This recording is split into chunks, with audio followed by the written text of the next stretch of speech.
7월 달부터 우리가 삼손 이야기를 함께 살펴보는 가운데 있습니다. 말씀드렸던 것처럼 삼손 이야기는 단순히 삼손 한 개인의 이야기가 아니라 삼손으로 상징되는 사사시대의 이스라엘의 모습을 보여주기 위한 것입니다. 그런 면에서 이 삼손 이야기는 잘 짜여진 내용들을 가지고 있고, 오늘 본문도 보게 되면 포도원에서 만난 사자 이야기가 앞뒤로 살아있어서 삼손을 공격하다가 죽은 사자, 그리고 그 죽은 사자의 몸에 벌떼와 꿀이 있는 그런 광경이 있고, 그 중간에 삼손의 문제가 있음을 드러내는 7절 말씀이 들어 있습니다. 그래서 삼손 이야기를 보게 되면 끊임없이 삼손이라는 인물을 통해서 이스라엘의 영적 상태가 어떤지를 우리에게 알려주고 있습니다. 그런 면에서 처음 이 삼손 이야기를 시작할 때 사사기의 순환 구조에 대해서 말씀을 드렸습니다. 사사기는 끊임없이 순환하면서 점점 악화되고 있습니다. 이스라엘이 하나님 앞에 범죄하고, 그래서 하나님께서 징계하고, 그것 때문에 부르짖으면 하나님께서 사사를 통해서 구원하시고, 어느 정도 시간이 지나면 그것을 다 잊고 다시 범죄하고, 그러면 또 징계받고, 이 과정이 끊임없이 반복되는 과정이 사사시대였고, 그 역사를 작게 잡아도 300년, 그리고 조금 길게 잡았을 때 대략 350년 동안 그 역사를 계속해서 반복하고 있습니다. 그리고 이 역사는 끊임없이 반복하면서 조금 더 나아지는 것이 아니라 반복의 반복을 거듭하면서 점점 심각하고 위험하고 도저히 돌이킬 수 없는 지경에까지 이르릅니다. 그런 면에서 마지막 사사로 소개되고 있는 삼손 이야기에서는 그 모든 이야기에서 사실은 거의 긍정적인 부분을 찾아보기가 어렵습니다. 우리가 어렸을 때 들었던 것처럼 힘센 헤라클레스처럼 그렇게 이스라엘을 구원했던 삼손 이야기는 사실 어찌 보면 삼손을 너무 미화한 것입니다.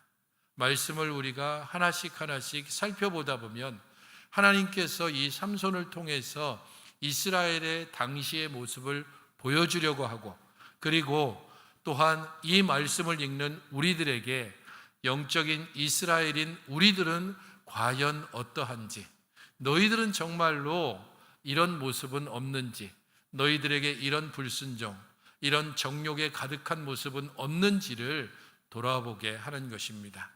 그래서 삼손을 통해 이스라엘을 보고, 그 이스라엘을 통하여서 오늘 우리들의 모습을 보는 것을 통해 이 이야기가 여전히 살아서 지금 우리들을 새롭게 하고, 우리로 하여금 말씀을 통해 하나님 은혜 가운데 머물게 하는 것입니다. 그것을 생각하면서 오늘 우리 함께 말씀을 보도록 하겠습니다. 5절을 같이 한번 읽어보시겠습니까? 5절입니다. 시작.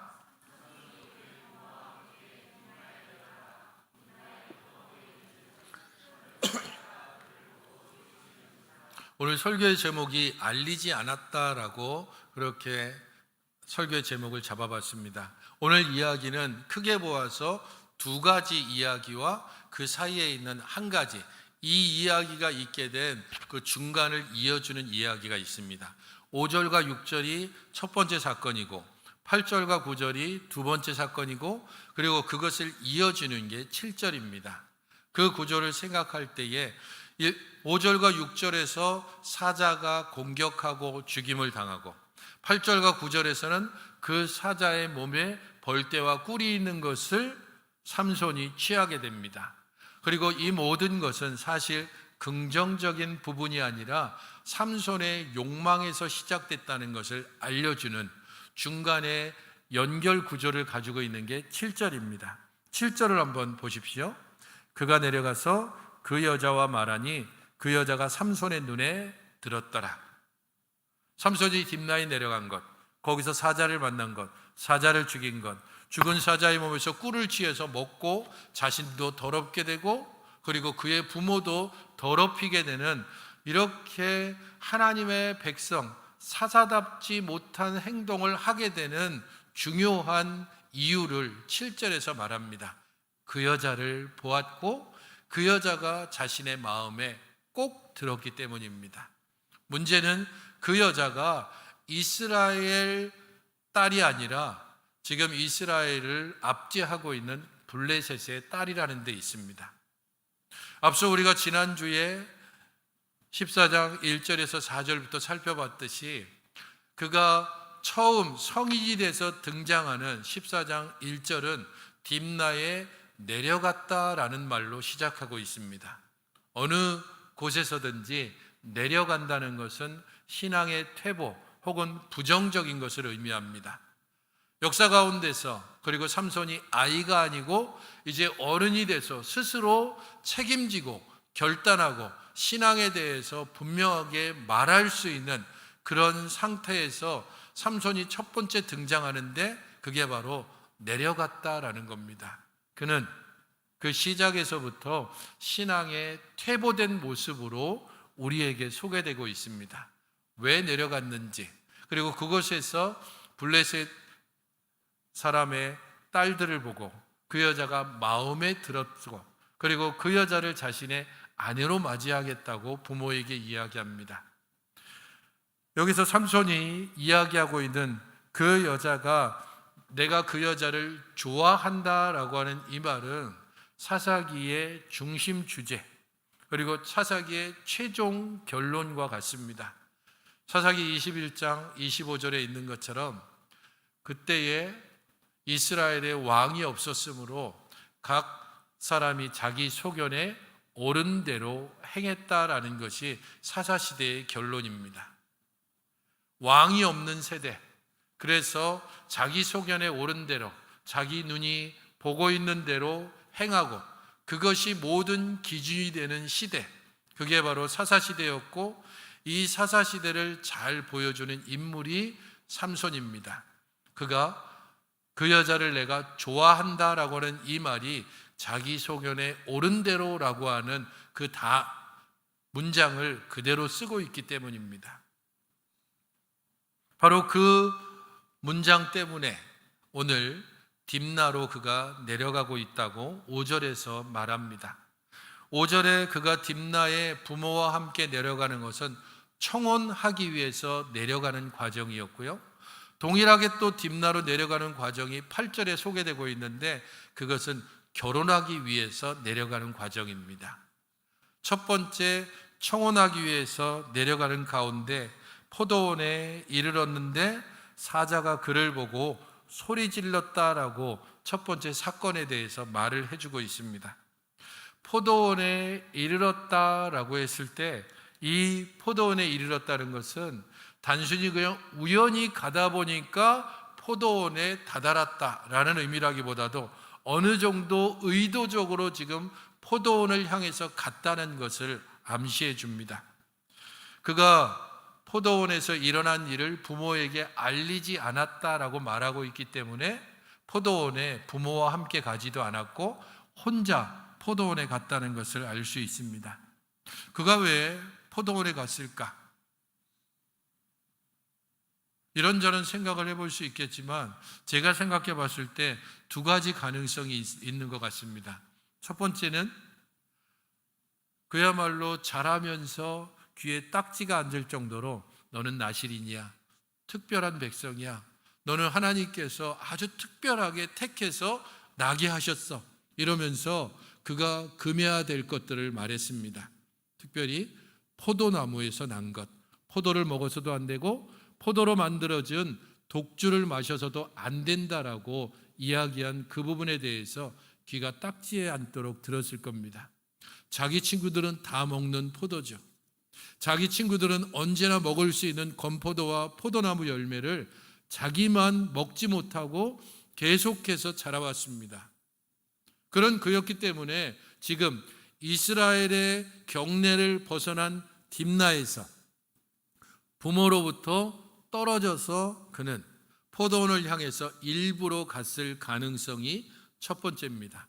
도대체 포도가 어떤 건지, 그 열매가 얼마나 맛있는 건지 먹고 싶은 호기심에 어쩌면 반항심에 포도원에 갔을 수 있다는 겁니다. 또 다른 한편으로는 다른 가능성도 있습니다. 첫 번째 가능성이 부정적이라면 두 번째 가능성은 좀 더 긍정적으로 포도원에 간 것을 해석해 볼 수 있습니다.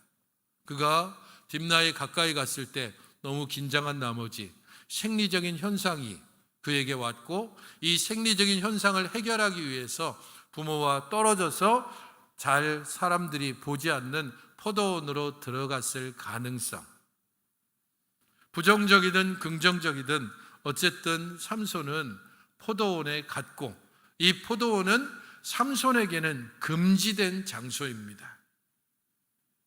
그가 그곳에 갔었고, 그곳에서 젊은 사자가 그를 공격하는 지경에 이르렀습니다. 으르렁거리며 공격했다는 것은 상당히 위협적인 것을 나타내고, 그의 생명이 상당히 위협을 받았다는 것을 나타내 줍니다. 어떤 신학자들은 이 부분에 대하여서 삼손이 지금 나시린의 규정을 어기고 포도원에 갔기 때문에 하나님께서 사자를 보내서 그가 포도원에 온 것을 위협하고 쫓아내기 위해서 사자를 보냈다라고 그렇게 해석해 보기도 합니다. 하지만 만약에 그렇다면 하나님의 행동에 모순이 생깁니다. 왜냐하면 하나님께서 사자를 보내서 포도원에 오면 안 돼 라고 경고하기 위해서 사자로 하여금 삼손을 공격하게 했다면, 하나님의 영이 삼손에게 임해서 그 사자를 찢어 죽였다는 게 설명이 안 되기 때문입니다. 그런 면에서 하나님께서 위협하기 위해서 사자를 보냈다라고 보기는 조금 어려움이 있습니다. 그러면 사자의 공격을 어떻게 보아야 할까? 그냥 자연적인 일상적인 일로 보는 겁니다. 포도원에 들어갔는데 마침 그때 포도원에 젊은 사자가 있습니다. 젊은 사자는 갑자기 자기 영역에 침범한 삼손을 보고 으르렁거리면서 삼손을 위협하고 공격하려고 합니다. 바로 그때에 하나님께서 삼손을 이 젊은 사자로부터 지켜내기 위해서 그에게 여호와의 영이 임했고, 삼손은 그 사자를 찢어 죽였습니다. 이게 좀 더 자연스러운 흐름이고 해석이라고 생각이 됩니다. 삼손의 행동에 분명히 문제가 있습니다.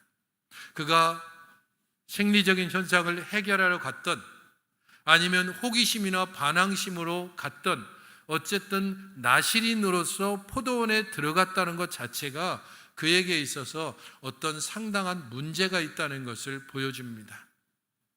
그리고 거기에서 위험을 만났고, 이 위험을 해결하기 위해서 여호와의 영이 임했습니다. 하나님께서 우리를 대하는 방식이 삼손에게 여호와의 영이 임한 것을 통해서 우리는 알 수 있습니다. 우리의 잘못된 행동, 우리의 거짓된 모습들, 그 모든 것을 하나님께서 벌 주기 시작하면 우리 중에 어느 누구도 지금 이 자리에 남아있을 사람이 없습니다. 저를 비롯해서 여러분들, 하나님만이 알고 계시는 우리 안에 은밀한 죄와 우리 안에 말 못할 수많은 범죄들, 하나님께 불순종하고 하나님의 말씀을 고의로 어기고 하나님의 뜻과 전혀 상관없는 자리에서 하나님의 뜻과 대치되는 그런 삶을 살고 있는 우리들에게 하나님께서 언제나 채찍을 들고 눈에 불을 켜고 우리에게 잔소리를 하거나 혹은 우리를 외면하실까요? 하나님께서 우리를 그렇게 대해 오셨다면 이 중에 아무도 살아남지 못했을 것입니다. 여호와의 영이 삼손에게 임했다는 것, 그것은 삼손의 잘못된 행동에도 불구하고 하나님께서 그를 보호하시고 그를 이끌어 가신다는 것을 보여줍니다. 그리고 그것은 바로 하나님께서 우리를 대하는 방식이기도 합니다. 삼손이 그의 행동이 잘못됐다는 것을 알고 있는 것 같습니다. 아마도 그렇기 때문에 그는 사자를 찢어 죽이고도 그것을 부모에게 알리지 않았다라고 기록하기 때문입니다. 사실 잘 생각해 보십시오. 젊은 사자가 자신에게 달려들었는데 아무런 무기도 없이 그 사자를 손으로 찢어 죽였습니다. 그것도 자기 힘이 아니라 여호와의 영이 임하여서 하나님의 특별한 도우심으로 그 사자를 찢어 죽인 겁니다. 충분히 자랑할 만하고 충분히 부모에게 내가 이런 일을 행했다고 그렇게 말할 수 있는 상황임에도 불구하고 삼손은 부모에게 그것을 알리지 않았습니다. 자신의 모습에 혹은 자신의 행동에 문제가 있다는 것을 삼손도 지금 어느 정도 알고 있으니 부모에게 알리지 않은 것입니다. 삼손이 부모에게 알리지 않은 이유가 무엇일까? 크게 보아서 이것도 두 가지 해석이 가능합니다. 하나는 부정적인 해석이고 또 하나는 긍정적인 해석입니다. 부정적으로 해석해 보면 이런 겁니다. 귀찮아서. 삼손은 자기가 누구인지를 명확히 알고 있습니다. 나실인이고 나실인으로서 하지 못할 일이 어떤 것인지를 충분히 알고 있습니다. 그리고 이 하지 못할 일 중에 가장 중요한 것이 포도나무 열매를 먹지 않는 것, 그리고 사체를 만져서는 안 된다는 겁니다. 만약에 그렇게 되면 부정하게 되고 부정한 자는 즉각 정결 예식을 행해야 됩니다. 민수기 6장 9절부터 12절을 보게 되면 이 정결 예식을 행하는 방식에 대해서, 그 방법에 대해서 나오는데, 부정하게 된 나실인은 즉각적으로 머리를 밀어야 됩니다. 그리고는 집비둘기나 산비둘 새끼 둘을 제사장에게 가지고 가서 정결 예식을 행해야 됩니다.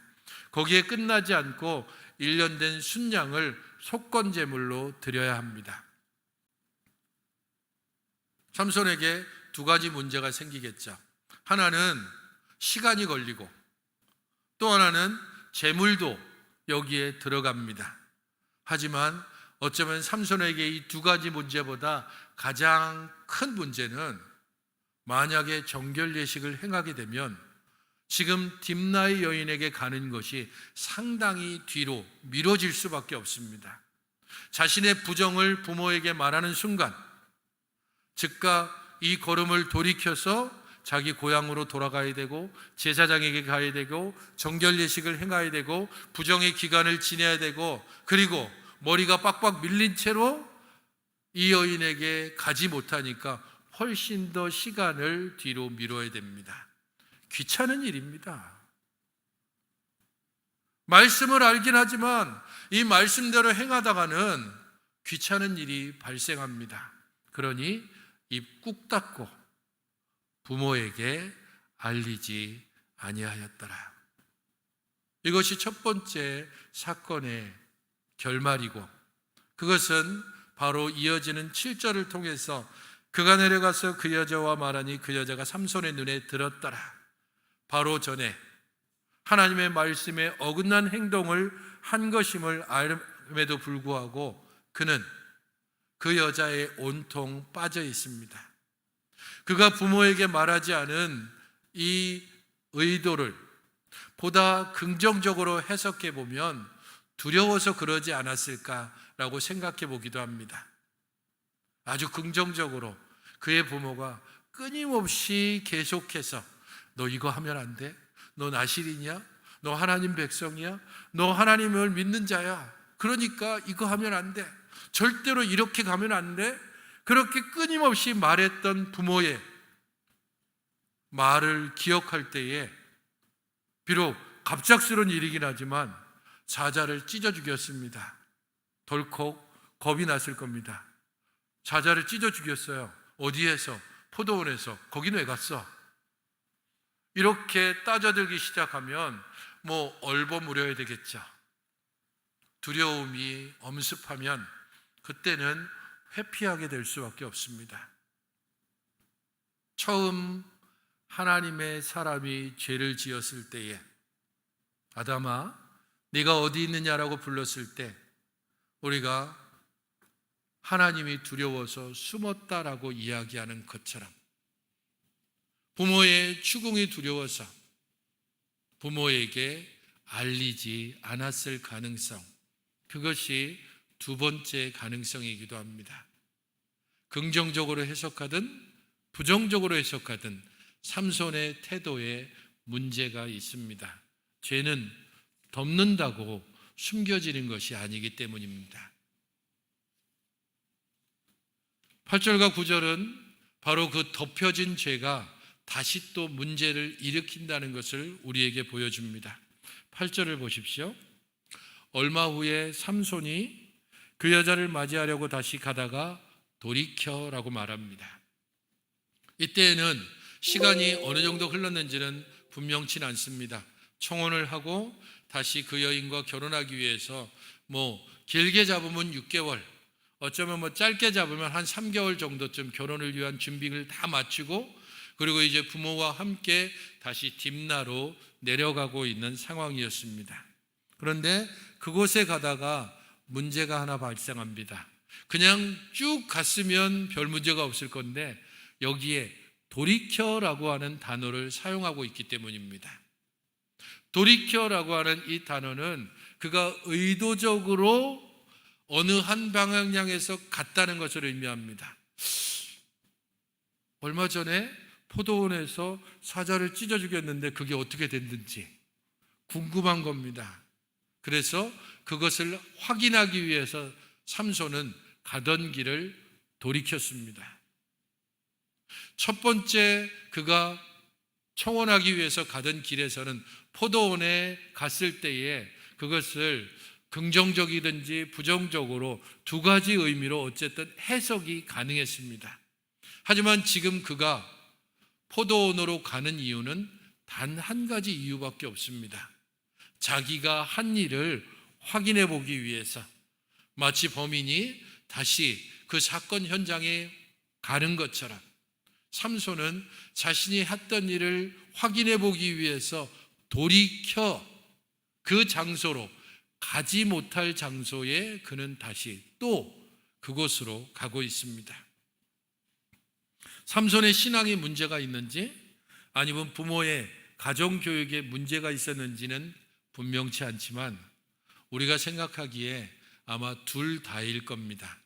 삼손에게도 문제가 있고 그의 부모의 신앙 상태를 13장에서도 살펴봤듯이 그렇게 아주 경건하고 정말로 이 삼손을 신앙 안에서 기른 부모라고 보기는 어렵기 때문입니다. 둘 다 복합적으로 작용해서 삼손의 이 행동이 지금 드러나고 있습니다. 그가 가서 본 것은 사자의 몸에 벌떼와 꿀이 있었다라는 겁니다. 이 상황을 자연적인 현상으로 봐서는 안 됩니다. 왜냐하면 지금 첫 번째 사건이 일어나고 두 번째 삼손이 이 사건을 확인하기까지 어느 정도 시간이 흘렀는지는 분명치 않습니다.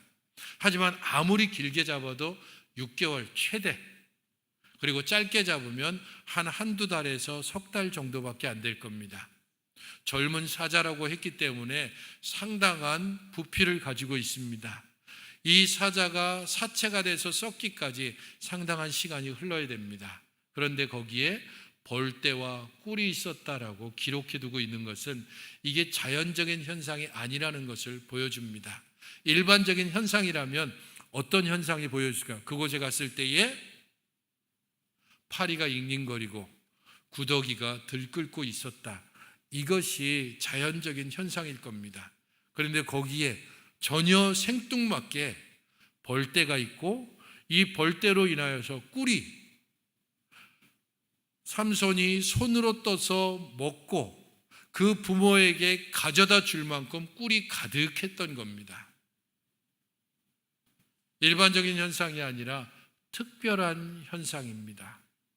하나님께서 이 특별한 현상을 삼손에게 보여주었다라고 해석하는 것이 바람직합니다. 그리고 그 외에 하나님께서 이런 일들을 삼손에게 보여주셨을까? 그것도 두 가지 해석이 가능합니다. 하나는 삼손을 시험하기 위해서라는 겁니다. 나실인의 규정을 어기고 그것을 숨기기 위해서 부모에게 알리지 않았습니다. 그런데 그가 다시 또 그 범죄 현장을 확인하기 위해서 그곳에 갔습니다. 원래 그렇게 세팅을 해놓으셨는지 아니면 다시 돌이켜서 포도원을 향해서 오고 있는 삼손을 보고 하나님께서 그렇게 만들어 놓은 것인지는 알 수 없지만 어쨌든 그곳에 와서 그 장소를 확인하는 삼손을 시험하기 위해서 전혀 특별한 현상을 만들어 놨습니다. 벌떼가 잉잉거리고 거기에 꿀이 흘러넘치는 광경. 과연 삼손은 나실인으로서 어떻게 행동할 것인가? 포도원으로 온 것도 이미 나실인의 규정을 어긴 데에 해당하는데 다시금 사체에 손을 댈 것인가?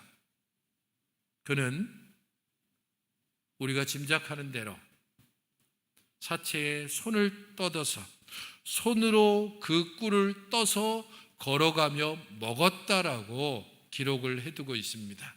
손을 댔고 꿀을 떴고 걸어가면서 그것을 아무 생각 없이 맛있다고 먹고 그것을 부모에게까지 주었습니다.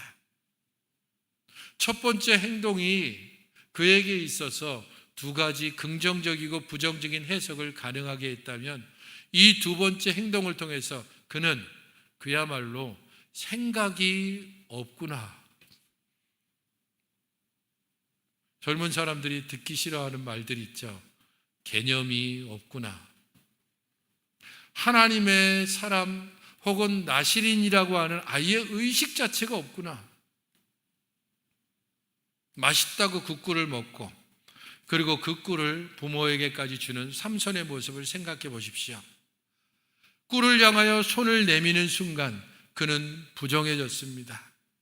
그리고 첫 번째 사건에서는 혼자 부정해졌지만 두 번째 이 사건에서는 자신도 부정해지고 부모까지도 부정하게 만듭니다. 죄를 더욱더 확산시키고 있습니다. 고의적으로 불순종하고 있는 것입니다.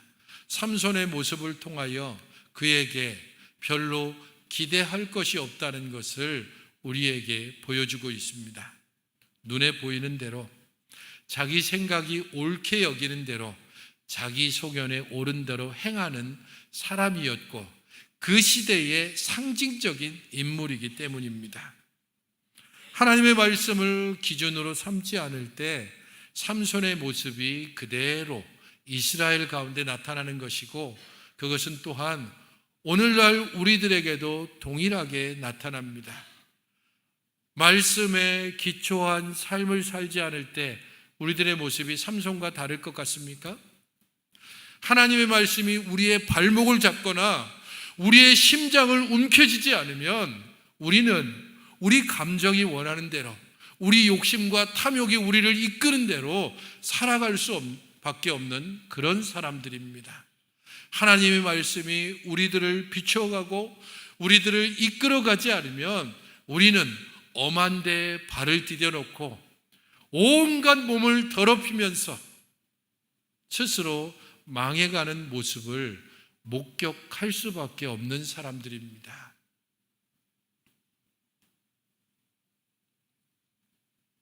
그런 우리들을 여호와의 영이 임하여 사자로부터 구원하듯이 하나님께서 삼손을 구원하듯이 이스라엘을 구원하시고 하나님께서 그의 아들 예수 그리스도를 보내심으로 우리를 구원하셨습니다. 말씀을 주시고 이 말씀에 순종하도록 명하셨습니다. 주께서 십자가의 그 희생을 통하여서 우리에게 명령하신 세 계명이 무엇입니까? 서로 사랑하라. 내가 너희를 사랑한 것처럼 너희도 서로 사랑하라. 너희가 서로 사랑하는 그것을 통하여서 세상 사람들이 너희가 나의 제자인 것을 알 것이다. 세 계명을 너희에게 주노니 서로 사랑하라. 거듭 말씀하셨습니다. 그런데 우리는 서로 사랑하기보다는 나만 사랑하고 내가 원하는 것만 사랑하고 내게 유익되는 것을 사랑하고 내 탐욕과 감정을 따라서 살아가는 일에 별로 두려움을 느끼지 않습니다. 삼손과 같은 모습은 우리 안에서 끊임없이 발견되게 마련입니다. 그러므로 성도 여러분, 삼손이 부모에게 꿀을 주면서 그 꿀이 어디에서 났는지 알리지 않았더라라고 하는 이 말의 의미를 생각해 보십시오. 내가 말하지 않으면 부모님은 이 꿀이 어디서 났는지 모를 거야. 부모는 모르지만 하나님은 알죠. 내 가족은 몰라도 나는 알죠. 내가 안다면 하나님께서도 이미 다 아시고 있는 내용입니다. 내가 무슨 생각하는지, 내가 어떻게 말하고 다니는지, 내가 어떻게 행동하고 있는지, 내가 어떤 목표를 가지고 살아가고 있는지, 사람들은 몰라도, 내 친구는 몰라도, 내 부모는 몰라도 하나님은 다 알고 계십니다. 그럼에도 불구하고 우리를 대해서 오래 참으시고 우리에게 대해서 은혜를 베푸시고 우리에 대한 사랑을 거두지 아니하시고 우리를 끝까지 이끄시고 참으시며 인내하시고 기다리시는 하나님이십니다. 탕자를 기다리는 하나님, 멀리 떠난 자들을 기다리시는 하나님, 소리질러 우리에게 다시 돌아오라고, 다시 말씀 앞에 서라고, 다시 내 새 계명을 따라서 행하라고 우리에게 말씀하시는 그 하나님 앞에 알리지 않았다라고 하는 이 말에 안심하고 있는 삼손의 모습을 우리 안에서 발견하며 우리의 연약함과 우리의 죄악을 주 앞에 아뢰므로 모든 것을 알고 계시는 주님께 이번 한 주간 겸손함으로 나아가고 그 앞에 두려움 가운데 살아 우리 하나님의 은혜를 받아 누리고 그 은혜 안에서 살아가는 기쁨을 온전히 누려가시는 여러분들이 되시기를 주님의 이름으로 축원드립니다. 기도하겠습니다. 주님, 연약한 저희들을 우리 주의 은혜와 말씀 가운데 온전히 붙드시고 인도하여 주셔서 세상 사람들은 몰라도 하나님께서는 모든 것을 아시고 그 모든 것을 아심에도 불구하고 우리에게 대하여 오래 참으시고 사랑과 은혜와 자비를 베푸시는 하나님이신 것을 믿고 그 하나님의 은혜 가운데 머물기를 힘쓰며 그 하나님의 말씀 안에서 살아가기를 힘쓰는 이번 한 주간 되게 하여 주시옵소서. 말씀이 우리를 주관하고 말씀이 우리를 인도하는, 그리하여 하나님의 말씀 앞에 기쁨으로 순종하는 믿음의 삶을 살아가게 하여 주시옵소서. 예수님의 이름으로 기도하옵나이다. 아멘. 모두 함께 자리에서 일어나셔서